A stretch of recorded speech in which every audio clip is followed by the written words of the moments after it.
being given by this Bezdin. So the hechshers from the three Rabbanim that are listed on this new Bezdin that was formed. And I'll just repeat because I think maybe now you're recording this. I was approached a few months ago about being basically their mashgiach in the field to represent them, and I agreed to do. I agreed to that. I made a few conditions, but that's irrelevant. I agreed to do that, and that's the extent of my function, just to represent them to see that their policies are being adhered to in the field. Um, as far as anything that happened in the background, I am absolutely uninvolved, unaware. I have no idea how it developed to this point, which is causing all the excitement and the commotion. It came to me as a complete surprise yesterday. I was in Panama. I finished working. I checked my phone, and whoa, all of a sudden, explosion. I had no idea that it was coming to this point.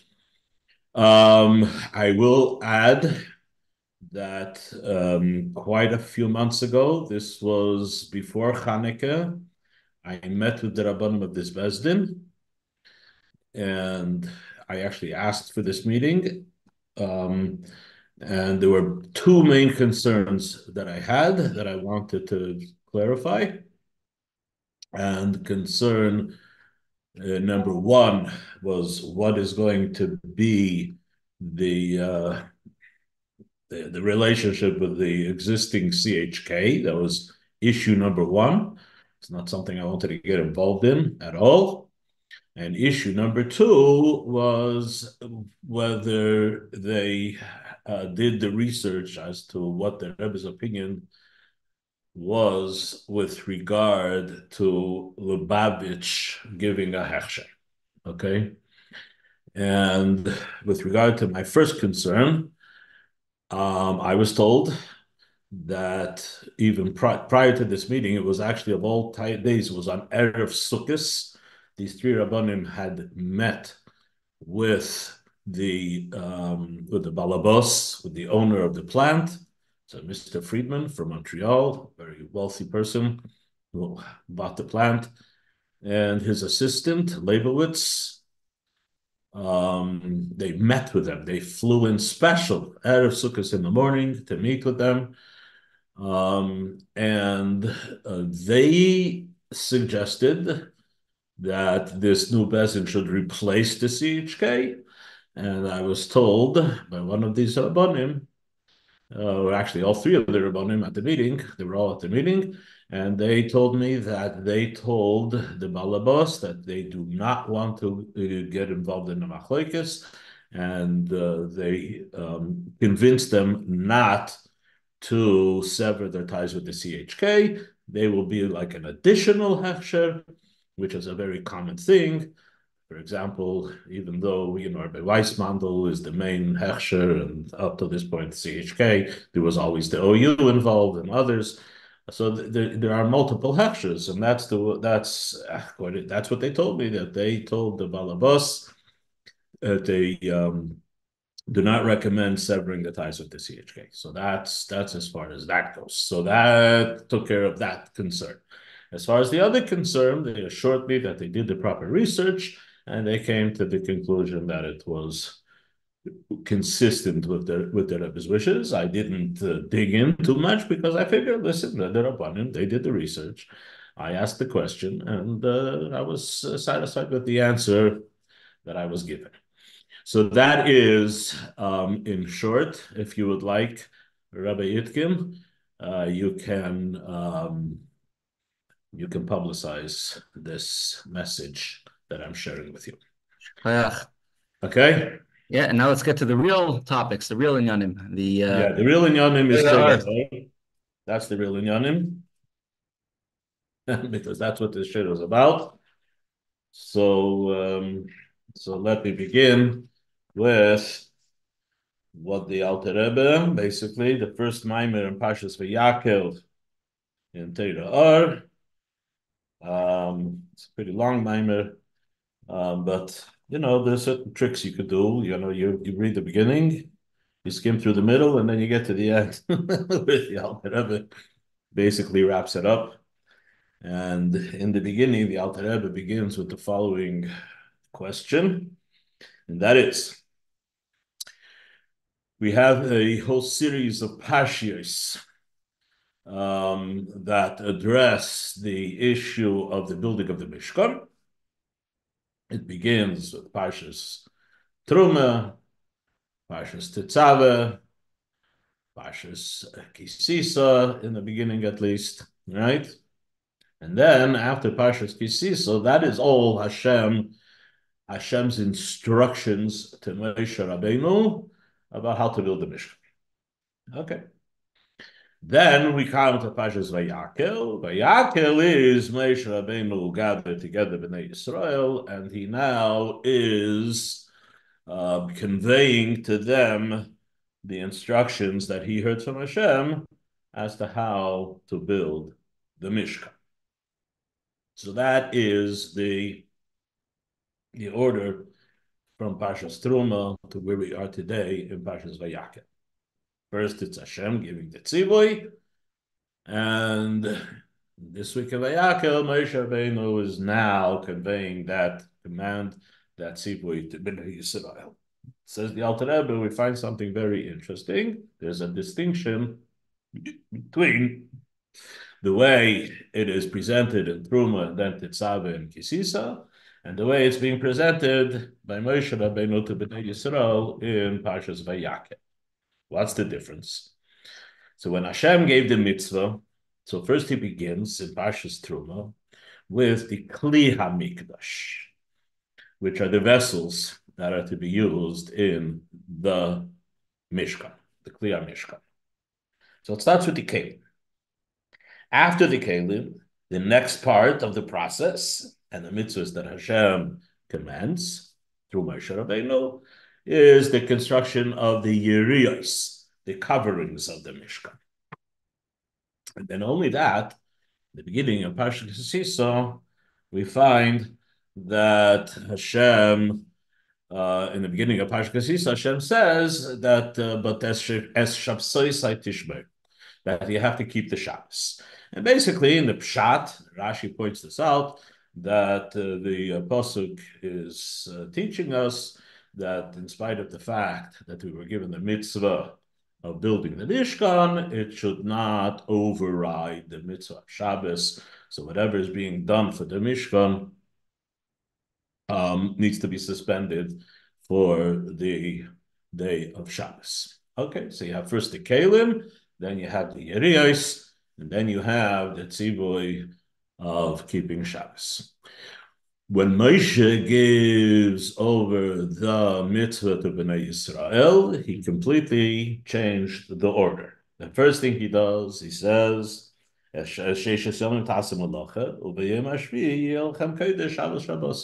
begins with Shabbos.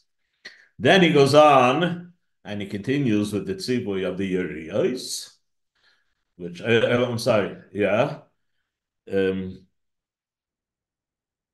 Vayakel, he says first Shmira Shabbos, and then he says about the Yeriyos, yes, and then only afterwards the Kelim.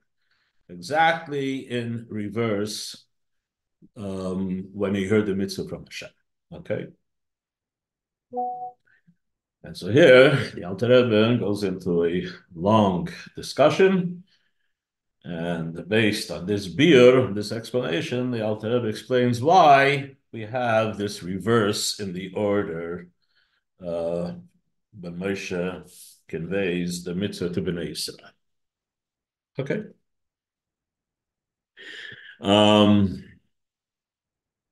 Let's begin with a concept that we're very familiar with. And that is what it says on the pasuk in the very beginning of Parshas Truma. When Hashem says, he gives the general instruction, "V'asuli mikdash v'shachanti b'seicha." You shall make for me a dwelling place, and I will dwell amongst them. And what we notice in the pasuk is that when Hashem says, "I will dwell," he said, "Make a mishkan." He doesn't say, "I will dwell in the mishkan." He says, "I will dwell b'seicham amongst them." We know this from the famous Maimer of Basi Lagani. It's the very first chapter of Basi Lagani, and it's here in the Maimer of Yaakov from the Alter Rebbe, where the Chazal say, "B'soichei le'namar," in the pasuk Hashem doesn't say, "I will then dwell in it," reference to the Mishkan, but rather b'soicham, I will dwell amongst them, meaning Bnei Yisrael. And from this we derive that although the Mishkan was a structure that was built for the avodah that was done with the karbonis, etc., right? But the pasuk is alluding to the fact that within every yid there is a little mishkan, and the avodah of a yid is basically the avodah that corresponds to the different things that were done in the mishkan. Okay. So here says the Alter Rebbe. So what would be the distinction between the kalim of the Mishkan that Parshas Truma begins with, and the Yeriah is the coverings of the Mishkan? So here says the Alter Rebbe, the difference between kalim and the difference between the coverings, the roof of the Mishkan, is that we know that in our service to Hashem, there is both the study of Torah, and then there's the performance of mitzvahs. Okay? The difference is that when we understand the relationship that Hashem has with this world, we know that as far as Hashem himself, in essence, Hashem transcends the whole very concept of the existence of a world. Hashem is completely, he's not phased by it, he doesn't change by it, Ani Hashem Leishonisi. He's above it completely and totally and absolutely. Okay. But yet, he engages in the world. So how does he engage in the world? So the term that's used in the Zohar is the Or Ein Sof, the infinite light. And here the Alter Rebbe, he explains why the Zohar uses the term light. Okay? So this is something, we've discussed this before. We'll discuss it again, as the Alter Rebbe discusses it again in this week's Torah. Why the metaphor light? Light is, after all, light is a physical thing, right? So obviously, when we refer to Hashem's infinite light, we're not referring to physical light. And yet, that's the term that the Zohar finds the most suitable to explain what's happening. Okay? What's happening in the context of Hashem interacting with a world that, in essence, he completely transcends, completely above. So, says the Alter Rebbe, because even with light, in spite of the fact that it's something physical, it has some very interesting, very, very interesting properties. Very interesting properties. What are the properties? Yeah. I'm sorry, what? Oh, you went to Detroit for Shabbos? Yeah. Oh, beautiful. Why? Kyle kept inviting us. Oh, Mandel's going with you. Yeah, I'm sorry. Family issues. Okay. And Mandy Yeah. and its birthday. Perfect. Okay. Fergus of the hate. Have a great time. You need anything here? Yeah. Okay. That's my son Yechiel on his way. I love it. Oh yeah. Good Baruch Hashem. Okay. I'm sorry. That was an improper interruption in the middle of the shir. Anyway, so you have the R, the light, right? And the metaphor light says the Alter Rebbe has some very interesting properties. So first of all, and here the Alter Rebbe doesn't really stress this as much, but this is discussed other places, is that relationship between light and the source of the light is that it's almost as if there is nothing that you could observe in the relationship between the Ma'ar and the R. The Ma'ar means the source of the light and the light. It just is, okay? So, for example, if you have a person that is teaching something, right? And he's teaching it to a student. There's so much that you could describe about that relationship between the teacher and the student. And you can see how the teacher is involved in this process of conveying an idea and explaining something to a student. Okay.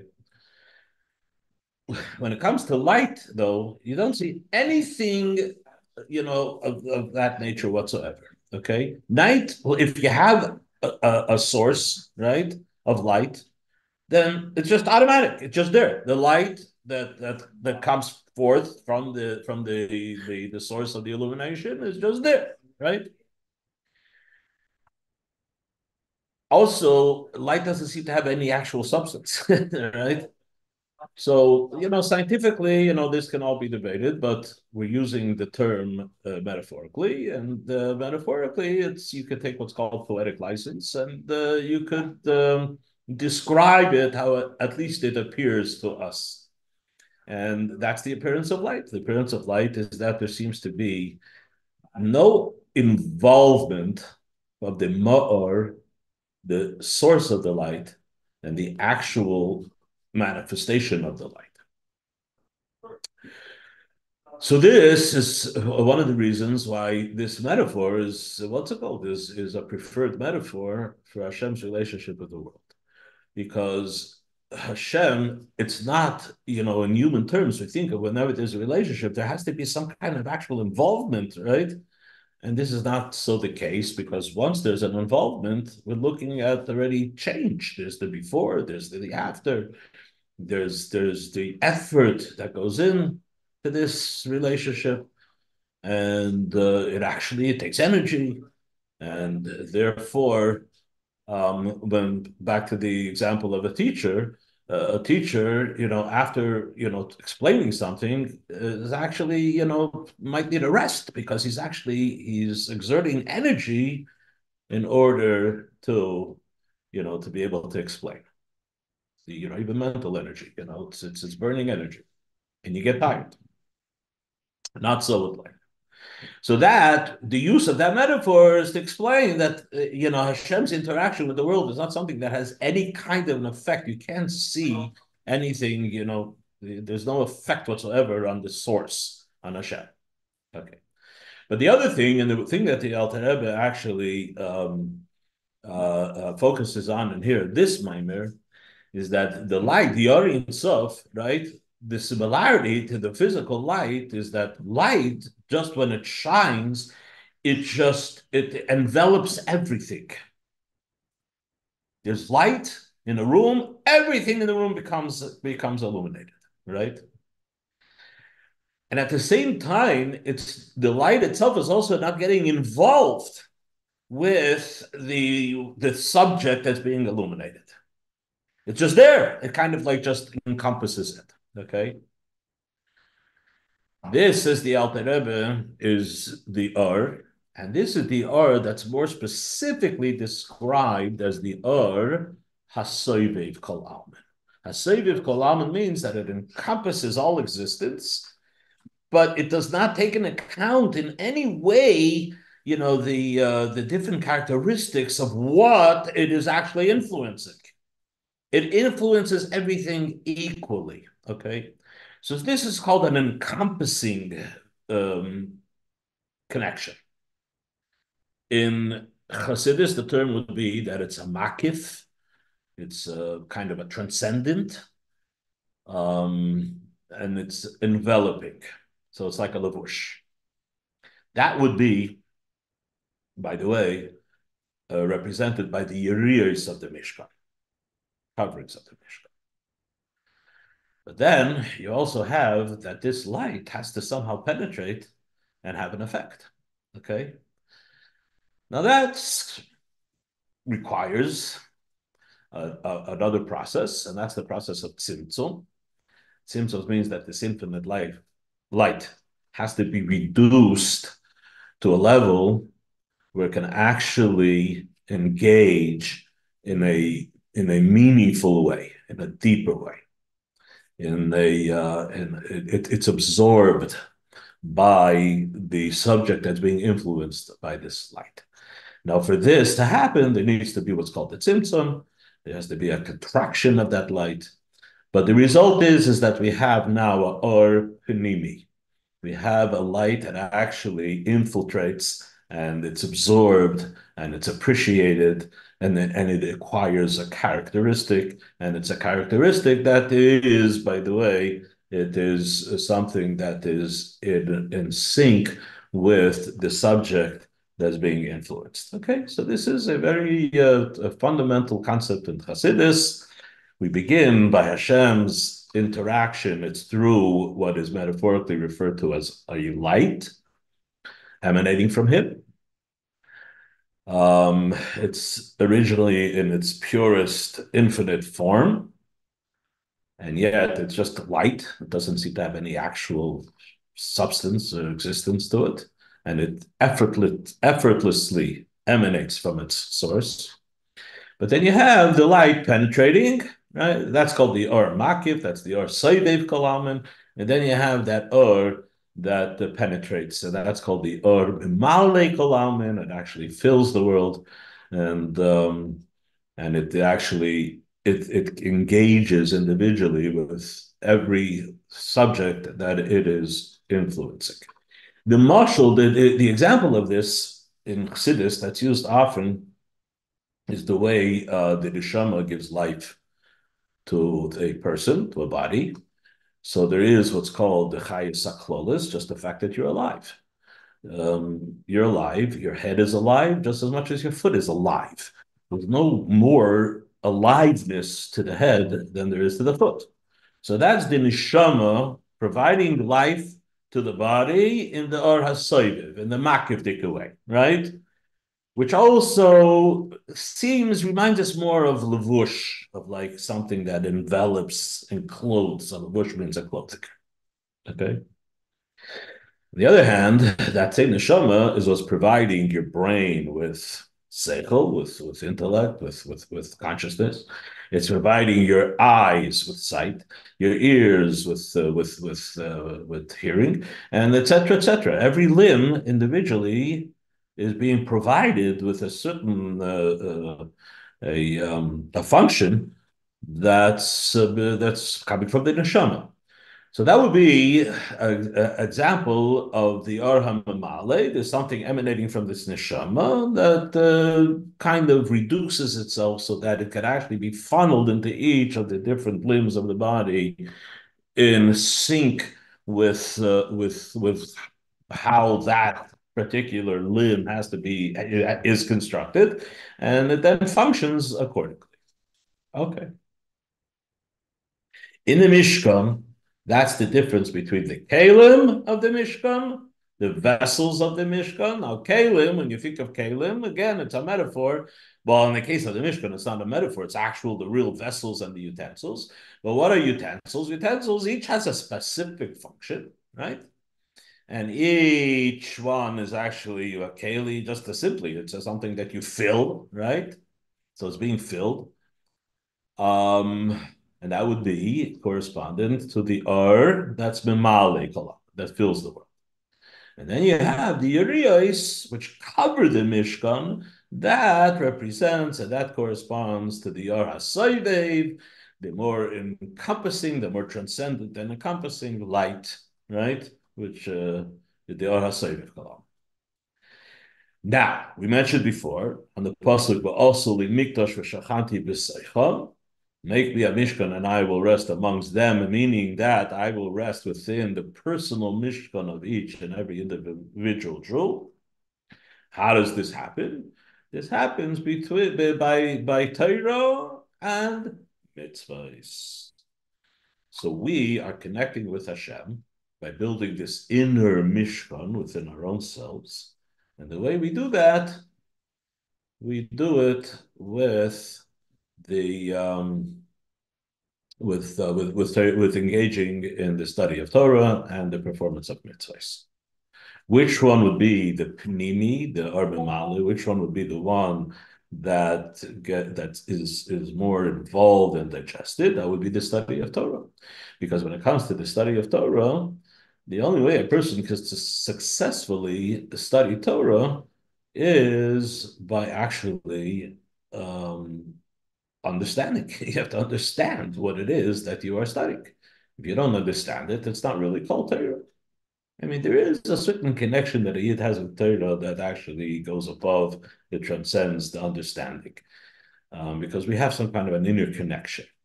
And we see this actually in the halacha that when the Torah is being read, Shabbos, the weekdays, so different people are called up to read the Torah. Today we have somebody who reads the Torah for everyone, but originally each individual person would be called up and he would read that portion. In some places they actually still do that. It's Sephardim, yeah. But it's also not that common, even by Yeah, we're learning all about it now. yeah. Okay. So actually, I just last 2 days, Wednesday and Thursday, I davened in the morning in a Sephardi shul in Panama, and I Baruch Hashem, I got to B'tuchen twice on Wednesday and Thursday. I even did the Birchas Koyanim, because that's the minhag of the Sephardim that even outside of Eretz Yisrael they do Birchas Koyanim. So I appreciate that. I like that. Anyway, so when it comes to the reading of the Torah, that's originally, and even today, when you have somebody reading, the person who's called up to read the Torah also reads along with the person that's reading for everybody to hear. The halacha, interestingly, the halacha is that you can make a bracha before, and the bracha is not contingent on you actually understanding the words that you're saying, right? Person does not even know what he's saying. He's reading the words very carefully, but he does not know how to interpret or to translate those words. He can still make a bracha. It's still 100% valid. That, however, is not limud haTorah. He's not learning Torah. He's not doing the mitzvah of limud haTorah. He's connected to the Torah in a deeper way because that connection also exists. Okay, it's actually that connection that we celebrate on Simchas Torah, because on Simchas Torah, as is pointed out countless times in Chassidus and in the Maimorim from the Rebbe and in other places, that we take the Torah, we dance with it. We don't do like we do Shavuos night. On Shavuos night, a whole night we sit and we learn, we study Torah, right? But on Simchas Torah, the Torah is still wrapped up and we just dance with the Torah. We're not studying the Torah. We don't even open it up, right? And the point is that we are rejoicing and celebrating a different kind of a bond that we have with the Torah. Okay, so yes, there's the study of Torah, but there's a deeper bond also, and it has its times when we celebrate it. But the basic mitzvah is you have to study and learn the Torah. So it means that you have to actually digest. It's referred to, Tanya, the Alter Rebbe, references the pasuk where David HaMelech said that Sisu b'nei my intestines are rejoicing, and the Chazal tell us that it was a reference to the Torah that David HaMelech was learning. So it's called like food. So food is something you eat, you digest, it's absorbed by the body, it provides the nutrients, and then so on. Okay, so that's the kelim of the Mishkan. The kelim of the Mishkan represent the learning of Torah. Comes to the Yeriyos. What are the Yeriyos? That covers. That's when a Jew does mitzvahs. As you see, when it comes to mitzvahs, you don't even need to understand what the mitzvah is. It's actually irrelevant. There are a couple of mitzvahs where part of the mitzvah is to understand the significance of the mitzvah. For example, when you put on tefillin in the morning, so some people are not aware of this, but you actually have to have some kind of a kavanah. The kavanah is that you're being mishabed your lev and your mayach. You are dedicating your heart and the service of your mind to Hashem. Okay, but you know what? If a person put on tefillin and he didn't think, or he was not even aware that he's supposed to have that intention, he is still doing the mitzvah putting on tefillin. He's doing the mitzvah. See, because a mitzvah is not something that you digest. A mitzvah is just something that you do. But what you're doing is you're involving yourself with what Hashem wants, His Ratzon Elyon, which is amazing. I do what Hashem tells me to do. I could do it in a manner that I'm not even sure what I'm doing. Okay, how many people think that take the lulav and the esrog and they really really know what they're doing, right? especially when you're going on mitzvahim, right? And the Rebbe would encourage that we should go and do the mitzvah with as many people, and you give them yeah, right? So they'll be, there's certain kinds of sentimental connections and so on and so forth. But the bottom line is they're making a bracha, and it's not a bracha of atol, it's not a bracha in vain, and they're doing the mitzvah, and they're doing it exactly the way Hashem told you to do it, and that's really, really very important, because since you don't really even know what you're doing, you better do it exactly as Hashem told you. It's on His terms. Okay. So that's the idea of a mitzvah. So a mitzvah is something that when you do the mitzvah, you are involving yourself in Hashem's ratzon, but involving in a way with that ratzon just kind of like envelops you. You're not digesting it. You're not integrating it. I mean, you could, but it's not crucial to the performance of the mitzvah. As a matter of fact, you could have all of the kavanas in the world, right? But if you didn't do the mitzvah exactly the way the mitzvah is prescribed to be done, if it's an issue which disqualifies the mitzvah, it doesn't matter how much kavanah you have. You didn't do the mitzvah. And if you made a bracha before, it was a bracha levatala, it was a bracha in back. Okay. So that's mitzvahs as compared to Torah. Torah is, you have to understand, you, the individual, the way you understand it. You can't just repeat what your teacher said and not understand. That's not, you haven't really accomplished true limud haTorah, the learning of Torah. Mitzvahs, on the other hand, is just the opposite. So your relationship to Hashem through mitzvahs is more where Hashem kind of envelops your existence. Whereas, and that's why it's called levushim, it's called garments. But Torah is called mazon, it's called like food, because you're actually ingesting it. Okay. Now this is represented by the kelim of the Mishkan, and it's represented by the areas of the Mishkan. Now comes Shabbos. And both times we see that there's a connection between the mitzvah of building the Mishkan and the mitzvah of Shabbos.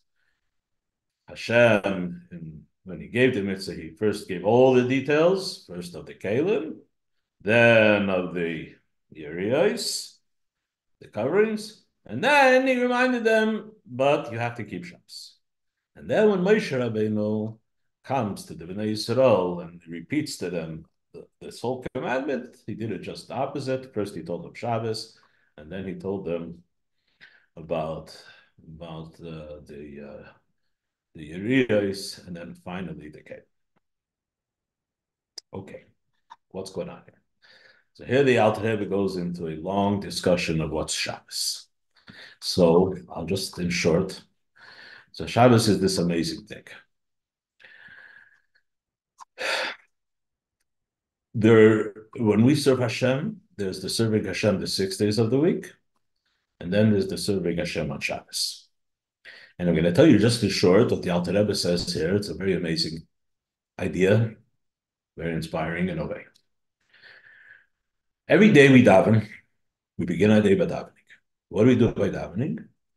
We stop, contemplate, and pay attention to what we're saying as best as we can, and hopefully we develop some kind of a ahava, some kind of a connection, a love to Hashem, so that we finally, when we come to the pasuk Shema Yisrael Hashem Elokeinu Hashem Echad, right, and then we say right after V'ahavta, the mitzvah of loving Hashem, we actually have, we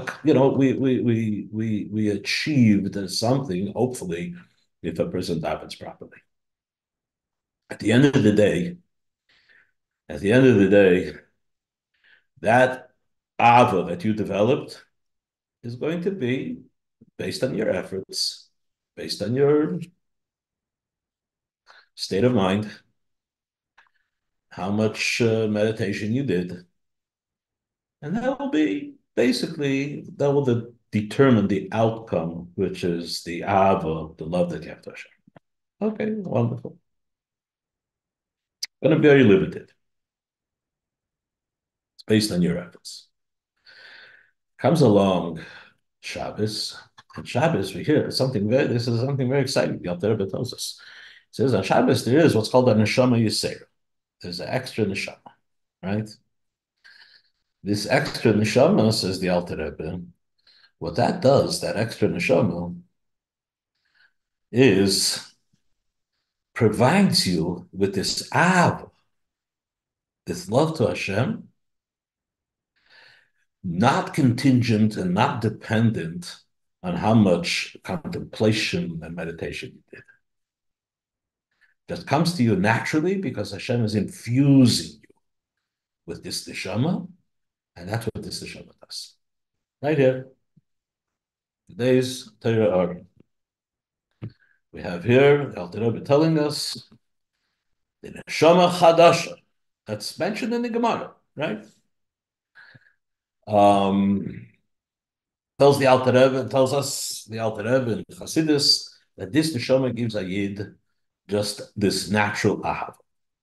Now, this ahava compared to the other ahava is basically it's like the difference between two different kinds of desires. Rutzing. Person has a desire. He wants to do something. Now, there's two ways that you could want to do something. Either because you thought about it and you understand the benefits, and then you debated this way, that way, that way, this way. You came to a conclusion. Yes, this is very worthwhile. I want to do this. Okay, so that drives you to go and do it. So you do it. But what's actually driving you is the seichel, right? The logic that led you to make that conclusion that this is something that would be worthwhile, something you want to do. Okay.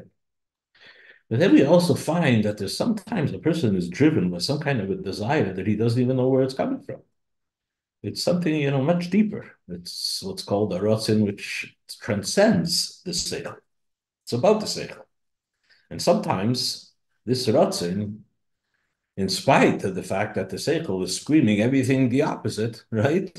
The ratzin is so strong that it says, no, but I want it. I don't know why I want it. It doesn't make sense. Okay, so it doesn't make sense, but I want it, right? So says the Alter Rebbe, this would be the difference between the Ava that we're able to achieve in the weekdays as compared to the Ava that's that we get from the Neshama Yisera, the extra Neshama that Hashem gives us on Shabbos. One would be a product of the Seichel, and the other would be something that completely, totally transcends the Seichel. That's the Ava on Shabbos. Okay? I mean, why the Alter Rebbe has to tell us? I don't know. We all keep Shabbos, right? And we all have a Neshama Yisera. So I think this should be something that's obvious to all of us, right? I mean, didn't you feel that last Shabbos? Aren't you waiting to feel it again this Shabbos? Well, if not, I'm sorry. I'm telling you what it says here in the Maimon. Okay? And I guess it's a Rachmanis if we didn't know this without the Maimon having to tell it to us. Okay, but that's fine. That happens. In any case, says the Alter Rebbe something very interesting. We work for 6 days, and those 6 days, they come to, at the end of the 6 days, then we stop for Shabbos, right? So in the context of what we spoke, we spoke about the 6 days being we work to on our own. It's not being given to us. It's not going to happen naturally. And we develop what we develop. Then comes Shabbos, and Shabbos we get it from above. Okay?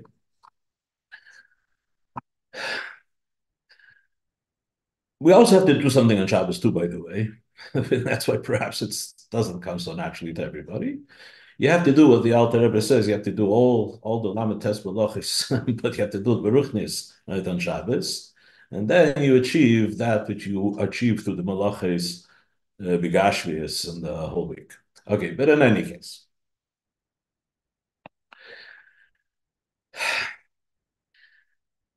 the Shabbos, the fact that we are even capable, and I'm kind of going to wrap it up. Which will explain the different orders of Truma, Tetzav, and Kisisa, where first it came making the Mishkan and then the Shabbos, and then when Moshe tells the Yidden, first he tells them Shabbos, and then he goes into the details of the Mishkan. So the fact that during the week we could even attempt to develop a relationship with Hashem, that's pretty amazing. Hashem is the infinite. Hashem is like, we cannot wrap our minds around, what's Hashem. We feel him in some, unexplainable ways, mystical ways, mysterious ways. Um, how is it possible? How can we even do it? And here says the Alter Rebbe, so it's not that you work for 6 days and you work yourself up to the level of Shabbos. It's kind of a little bit different. If it wasn't for Shabbos, you would never have, you'd never be able to succeed in the avodah of the 6 days of the week. In other words, because on Shabbos you have been so lifted up, right? That experience that you have on Shabbos is what gives you the strength and the motivation to continue the rest of the other 6 days of the week, even though actively you might not be having that same level, that same the intensity of connection. But having had it on Shabbos, it lingers with you, and that's what gives you the capacity to do that avodah of the 6 days. So, yeah, we're told to work 6 days. And avodah, we have to work hard at developing a relationship with Hashem. The achievement is measured and limited. Then you have Shabbos. If it was not for Shabbos, where Hashem kind of lifts you up and he shows you, listen, guys, I know you're struggling, but on Shabbos, you have the opportunity to feel and to know who and what you really are. So that when you go back to the next week and the 6 days of the coming week, you do not get discouraged, chas v'sholem, by the fact that your efforts are, again, they're very, very limited, right? And the degree of success, listen, we all know. Rather than get discouraged by that and to chas v'sholem, kind of give up on it, remember Shabbos. Shabbos, you got it. It was given to you. You have it. And that establishes who and what you really are. So that when you go back into the 6 days of the week, you can, by remembering that, you'll be able to continue with the struggle, right? In spite of its drawbacks and its pitfalls and its ups and its downs. Another Shabbos is coming. You're going to go back to your real place. This, as the Alter Rebbe explains the difference. When Hashem is giving the mitzvahs, right? So for Hashem had to lower himself down, so to speak, right? So he lowered himself down all the way to the level that he gave the Torah to us so that we could actually understand that. You know what that means? Hashem took the Torah, which is B'chachma Nafkis, it's from God's infinite wisdom, right?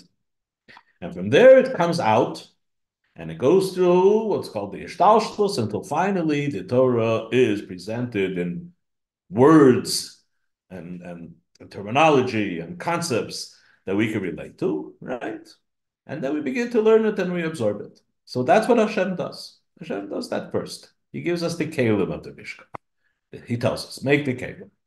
Study Torah. Bring God into your life. I'm bringing it down to you. I'm giving it to you. Then Hashem says, well, ultimately, it's all for you to lead to a higher place. Okay? Now, that higher place is that now you have to understand that you understood the Torah. But there's another connection here that's actually going to transcend your understanding, and that's going to be the performance of the mitzvahs.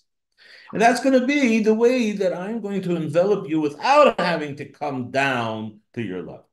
I'm allowing you to just engage in it, and you will be enveloped by Hashem. And then finally, we get to the highest level, which is the level of Shabbos. So that explains the order from Hashem's perspective. From the Jew's perspective, he can't start from the bottom. Do you know why he can't start from the bottom? Because where do you begin? How does finite connect to the infinite? There's no bridge. So when Moshe gives the mitzvahs to Bnei Yisrael, he says, listen, I'm going to give you Kalim, I'm going to give you Yeriyas, there'll be Torah involved here, there'll be mitzvahs involved here. But before that, I want to tell you something very encouraging. You are already connected above. And therefore he begins with the mitzvah of Shabbos. Start with Shabbos. Shabbos is where you are just naturally connected to Hashem. When you begin there, then you can go to the next level and say, you know what, you can do mitzvahs. And by doing these mitzvahs, you actively become connected to the Hashem in a more real sense. And then finally, you could do Torah, which means integrating and then doing the work, and which is represented by the 6 days of the week.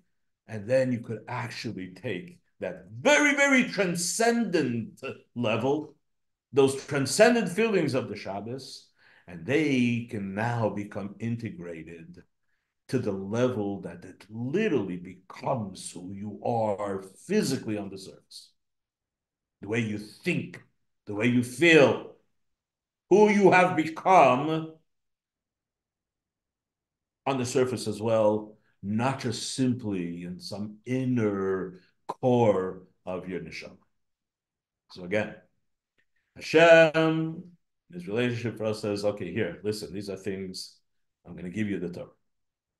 Based on the Torah, you're then going to go up to the next level, to the mitzvahs. And finally, you're going to connect with me. That's from Hashem's perspective. So when he gives the mitzvah of the Mishkan, he starts first with the Kalim, then the Yeriyos, and then finally Shabbos. Moshe Rabbeinu, he knows who he's dealing with. He's dealing with Bnei Yisrael, right? And he says, okay, guys, start developing a relationship with Hashem. What do we who are we? What are we? Who said we? Oh, wait. First, you should know this Shabbos. Shabbos means that you are intimately and innately connected to Hashem. Now that you know that, and you begin from that point, now you could start the process of integrating it, of involving yourself in something that stands for just that. You're going to do a mitzvah and you're going to be enveloped by Hashem. And then you could then move on to the level where you took that and it transformed your very existence, the way you think, the way you feel, etc., etc. I just repeated myself again over here, but in order to make sure that we brought it all together.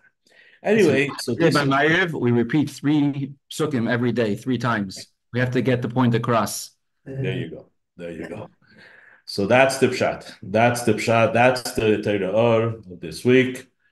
And already here in Parshas Vayakhel, so the Alter Rebbe is already, throwing in Purim ideas, right? It's not really a beer on Purim, but the Alter Rebbe was already apparently in Purim mood, if I may say so, and he and he puts that in. He puts it in, but after Vayakhel is the last parsha that's in Torah Or, but then we have the Maimorim on Megillas Esther and Emetz Hashem. I guess starting next week we will begin focusing on some of the amazing things that the Alter Rebbe tells us about Purim, beginning Emetz Hashem in the Torah Or of next week. I guess we have two more shiurim, I guess, before. One more. Wait. Before Purim. Yeah. Wait. Baruch says. No, next week will be that will be the Shabbos before Purim, right? Okay, so we'll be Hashem. Next week on Friday, we will discuss Purim. Anyway.